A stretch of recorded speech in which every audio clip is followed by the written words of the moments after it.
Unión de Educadores de la Provincia de Córdoba, junto a los docentes en defensa de la educación pública.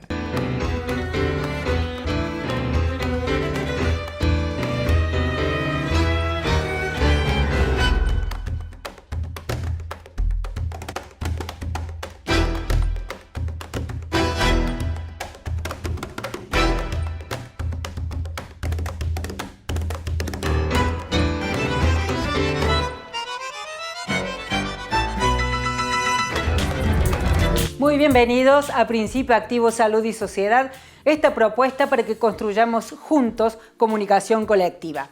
Hoy vamos a dialogar con Marcos Filardi. Él es abogado, especialista en derechos humanos y soberanía alimentaria y ahora recientemente asesor legal de la Dirección Nacional de Agroecología, que hace unos pocos años sería impensado tener dentro de las políticas del Estado una dirección que esté a cargo de esta temática que es fundamental.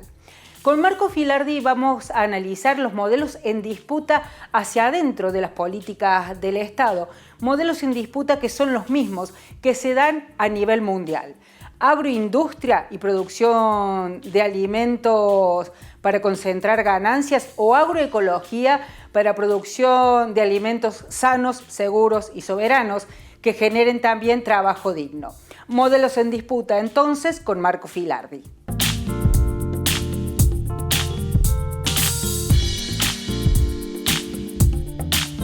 Desde nuestra mirada, el Estado está en disputa y el Estado se encuentra atravesado por esa disputa de dos modelos, ¿no? El modelo agroindustrial dominante y el modelo de la soberanía alimentaria, una de cuyas patas es la agroecología en todas sus expresiones. Y esa misma discusión se replica a nivel provincial, en los distintos gobiernos provinciales, y a nivel de municipios, de los más de 2.400 municipios que hay en todo el país.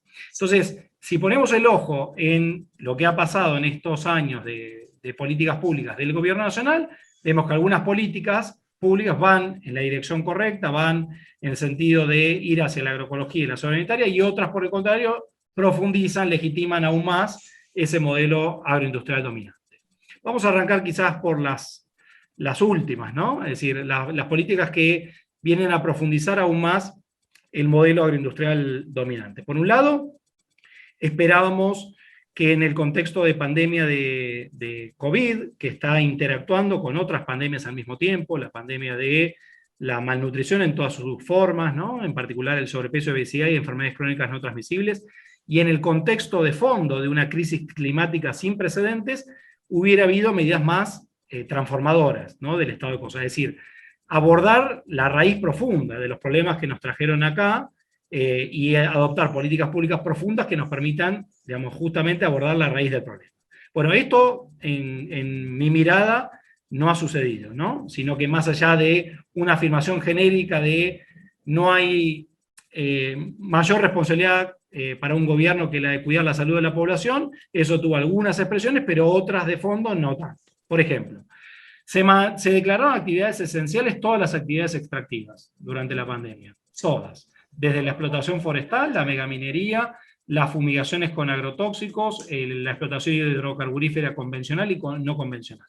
Y por el contrario, las personas, colectivos, organizaciones que usualmente salían a las calles para protestar contra esas actividades extractivas, estaban obligadas a quedarse en su casa, ¿no? Como consecuencia de las medidas de aislamiento social preventivo obligatorio. Entre esas medidas está la autorización expresa de las fumigaciones, ¿no? Y eso va totalmente a contrapelo de lo que debiera ser, porque justamente uno de los impactos de las fumigaciones con agrotóxicos es que tiene un efecto inmunosupresor, es decir, deprimen el sistema inmunológico. Esto claramente documentado por la literatura científica, recogida por Eduardo Rossi en una recopilación reciente. Y entonces, lo que más debemos cuidar en este momento, que es el sistema inmunológico, lo agredimos a través de este uso intensivo de agrotóxicos, que no solamente afecta a los pueblos rurales fumigados, sino que afecta a todas las personas en las ciudades porque están presentes en el agua que la población bebe, en el aire que respira y en los alimentos que comemos. Entonces, a contrapelo en ese sentido. En el mismo sentido, recordarás, Laura, que en plena pandemia tomamos conocimiento que el gobierno nacional había autorizado la reducción de los aranceles a unos insumos esenciales para la elaboración de agrotóxicos. Y esto fue negociado por la Cancillería, junto con el bloque común del Mercosur, es decir, una reducción del arancel común de Mercosur, pero ¿con qué objetivo? Hacer esos agrotóxicos más baratos en el mercado interno, en consecuencia alentar a su uso. Nuevamente, sentido contrario de lo que esperábamos que fuera, ¿no? En el mismo sentido, el proyecto que se vuelve a agitar una y otra vez de la instalación de las megafactorías porcinas. Es decir, primero anunciado en enero del año pasado por Biogénesis Vacuum, pero luego ya en el contexto de plena pandemia, hablamos de la Cancillería presentando un proyecto de instalación de 25 megafactorías a lo largo y ancho del territorio nacional que va totalmente a contramano de lo que deberíamos hacer. Justamente por eso hubo un pronunciamiento colectivo llamado "No queremos convertirnos en la fábrica de las nuevas pandemias". ¿Y esto por qué? Porque si bien no sabemos exactamente el origen histórico concreto de este SARS-CoV-2, lo cierto es que la mayoría de las enfermedades transmisibles que hemos tenido en este siglo XXI han sido enfermedades zoonóticas, transmitidas a los seres humanos de animales. Y esto tiene mucho que ver con la degradación ambiental en general, deforestación, destrucción de bosques, selvas humedales. ¿Por qué? Porque ahí viven animales con su carga de virus y bacterias, y al verse agredido su ecosistema, su hábitat, se ven obligados a traslocarse, y de esa manera entra en contacto con nosotros, con, por supuesto, su carga de virus y bacterias. Del mismo modo opera el tráfico de la fauna silvestre, ¿no? Nos pone en contacto con la carga de virus y bacterias de animales que son traídos a los pueblos y ciudades donde estamos nosotros. Y ni que hablar de la intensificación productiva animal, es decir, estas megafactorías porcinas, las avícolas, los feedlots, la salmonicultura, ¿no? Es decir, distintas expresiones de intensificar la producción animal, donde tenemos animales concentrados en superficies muy pequeñas, sometidas regularmente al uso de antibióticos y antivirales, que no solo generan resistencia bacteriana por ese uso intensivo, desquiciado de antibióticos, sino también generan zoonosis de todo tipo. Son los caldos de cultivo de zoonosis de todo tipo. Entonces tuvimos gripe porcina, originada en las megafactorías porcinas, tuvimos gripe aviar, originada en la megaproducción aviar, y entonces decíamos, no queremos instalar 25 megafactorías porcinas para ser nosotros la fuente no solamente del brote de peste porcina africana que aqueja a China hoy, sino tampoco en el caldo de cultivo de otra zoonosis en nuestro país, ¿no? Entonces, claramente ese proyecto promovido desde el gobierno nacional de instalación de las 25 megafactorías porcinas van en un sentido totalmente contrario a la soberanía alimentaria y la agroecología. En el próximo bloque sigue Marcos Filardi para que hablemos con él sobre las políticas públicas en esta oportunidad dedicadas a la agroecología.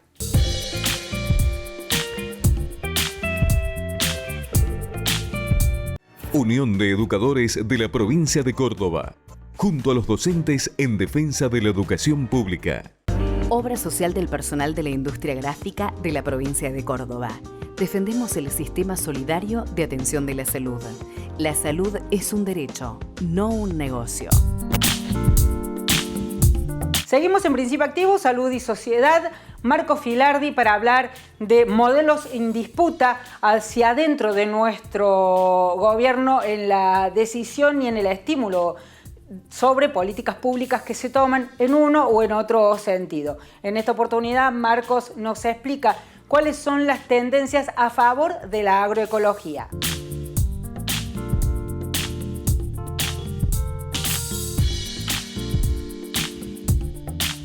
Vemos otras políticas que sí van en la dirección de sostener la agroecología, en dirección a la soberanía alimentaria, como son algunas políticas que se están haciendo en el Consejo Nacional de Coordinación de Políticas Sociales, es decir, cierta directriz que están teniendo algunos programas, por ejemplo el programa Multiplicar, la reconstrucción de la Secretaría de Agricultura Familiar Campesina e Indígena, ¿no? Es decir, de una estructura totalmente desmantelada por la administración anterior, la reincorporación de las compañeras, los compañeros despedidos, es decir, y poner en escena esos 1.300 técnicos en el territorio justamente para apoyar a la agricultura familiar campesina e indígena. Ahí hay políticas, y con un enfoque agroecológico, ciertamente, ¿no?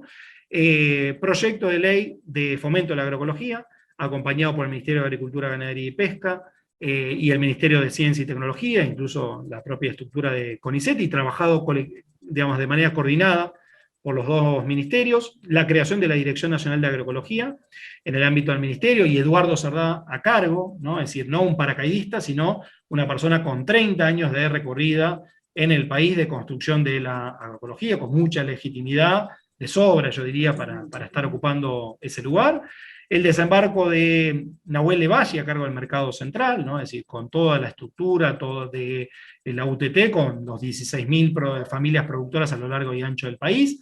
Líneas de financiamiento específicas vinculadas a la agroecología y la sanitaria, como es el programa Casa Común del Ministerio de Ambiente y Desarrollo Sustentable, como han sido las líneas de financiamiento de cultura, en puntos de cultura, que incorporaron la línea de agroecología y soberanía alimentaria, el Hagan Lío también del Ministerio de Ambiente, bueno, el Programa Nacional de Seguridad Alimentaria, que ahora se llama Programa Nacional de Seguridad y Soberanía Alimentaria, donde empieza a incorporar algunas dimensiones de la soberanía, como es el acercamiento del productor al comensal directamente, algunas variantes de alimentos recomendados con criterios no solo nutricionales, sino productivos, es decir, que estén atravesados también por la cuestión agroecológica.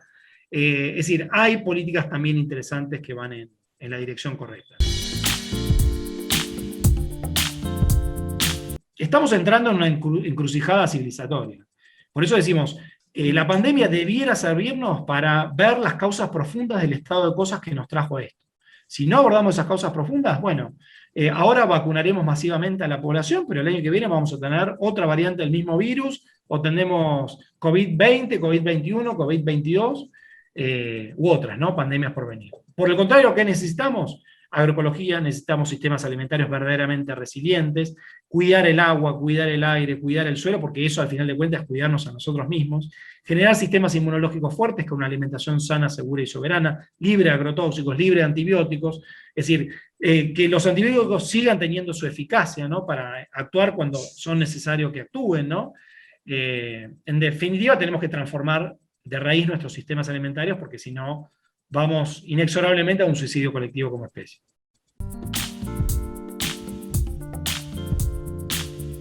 Coincidimos con Marcos Filardi que entramos en una encrucijada civilizatoria grave, pero también nos parece importante señalar que a nivel mundial y en nuestra Argentina también, los movimientos sociales están construyendo políticas, movimientos y propuestas colectivas para que salgamos de esta encrucijada civilizatoria con una mirada esperanzadora y positiva, para que juntos podamos superar esta crisis que nos propone el neoliberalismo. La voz de los trabajadores en esta oportunidad a cargo de Juan Montserrat, secretario general de la Unión de Educadores de la provincia de Córdoba, y Zuli Miretti, secretaria general adjunta de la misma organización sindical. Con ellos analizamos la crisis como una oportunidad para los trabajadores y el rol del Estado como salida fundamental y como la acción de que nadie se salva solo. Los escuchamos.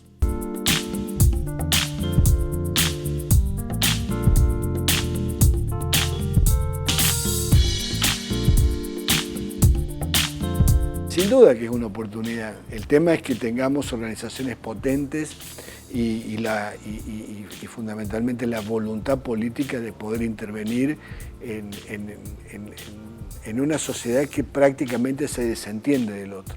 Digamos, yo creo que una de las cosas que nos ha dejado las políticas neoliberales en la región, este desguace del Estado, hasta inclusive del tema de la salud, del tema de la educación y demás, el tema de los servicios públicos, digamos, hoy estamos hablando de cómo recuperar la soberanía sobre el río Paraná, por ejemplo, una cosa tremenda, la cantidad, los datos que de todo el esfuerzo de los argentinos que va por ahí, la cantidad de fuga de capitales o de no tributación o de evasión o elusión fiscal, que sobre eso nos daría la posibilidad de construir una sociedad mucho más piola, digamos, mucho más homogénea, con más servicios, con menos desigualdad, con ciudades más lindas, con hábitat, más cuidadas desde el punto de vista de la salud y fundamentalmente de la higiene y de la seguridad ciudadana.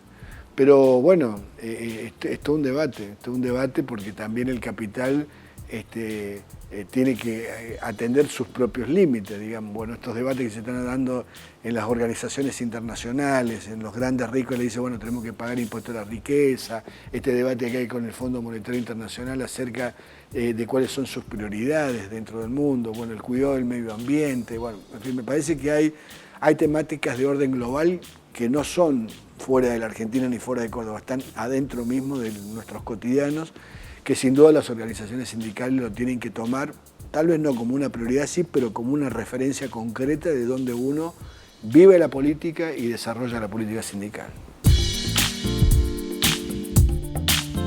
Quedó más claro que nunca que el individualismo no nos sirve de nada, cuidarnos solos no nos sirve de nada. Y bueno, en esto también a las organizaciones sindicales, bueno, tenemos que hacer un tremendo esfuerzo por esto, como nos está golpeando, para seguir trabajando y organizándonos. Los trabajadores tenemos que seguir más organizados que nunca, ¿no? Y bueno, creo que ese es un gran desafío que tenemos hacia adelante, ¿no? Y también hay otra cuestión que esta pandemia nos dejó muy claro, es que tenemos que priorizar el Estado por sobre todo, ¿no?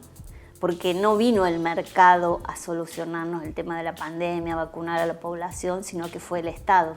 Entonces, fuertemente trabajar qué Estado queremos seguir teniendo, un Estado que ayude a los bancos, a las grandes empresas o un Estado que esté al servicio del pueblo, ¿no? Me parece que esta pandemia nos ha dejado también muchas enseñanzas, lamentablemente algunas positivas y otras no, pero creo que nos hace repensarnos fuertemente en que necesitamos un Estado más fuerte, un Estado que siga apoyando a la población y que el mercado no nos soluciona nada.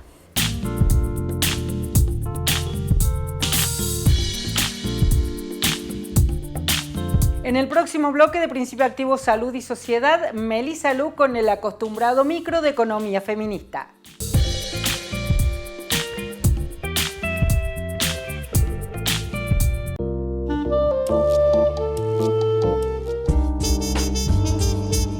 Asambleas virtuales, ventajas del mundo digital. En Code Sociedad Anónima, líder mundial en firma digital, junto a DDA, te ofrecen las ventajas de la asamblea virtual.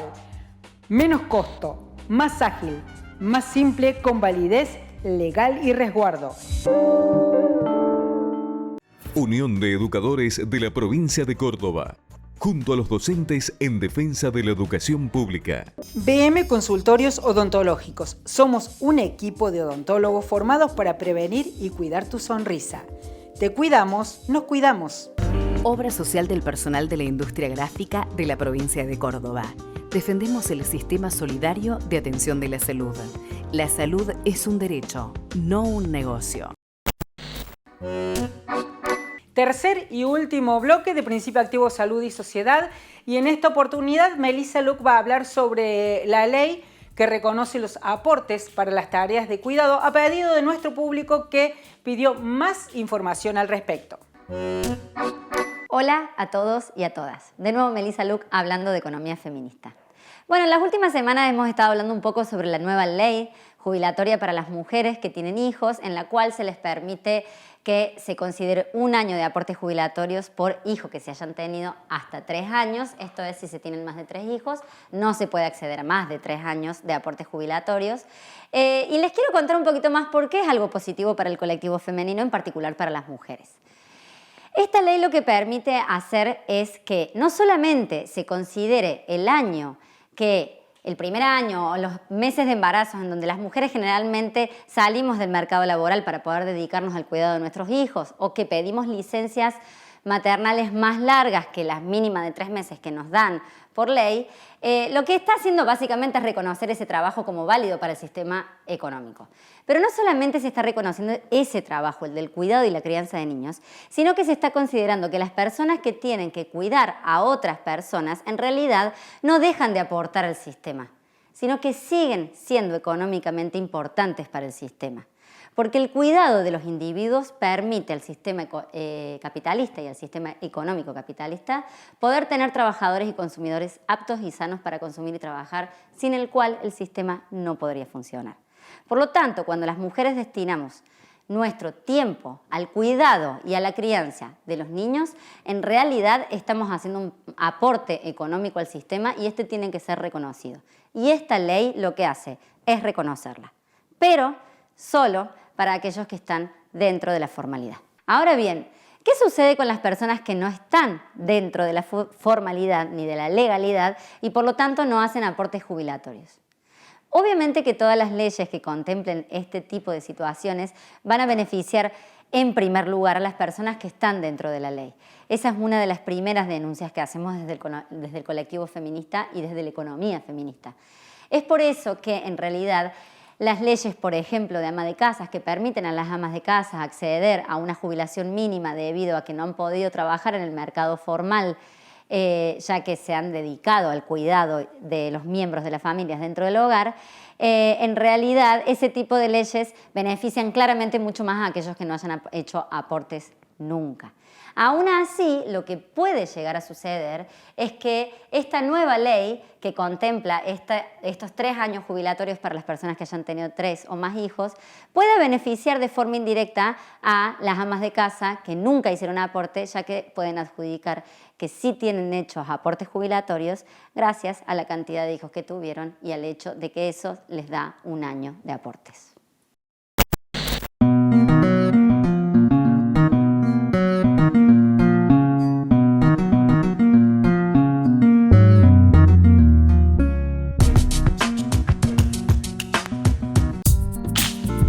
A propósito de esto que hablamos en el programa de hoy y que a lo largo de nuestras editoriales nos interesa discutir con ustedes para que pensemos juntos, y en esto de la crisis del modelo civilizatorio, nos parece interesante compartir con ustedes una frase de Bertolt Brecht.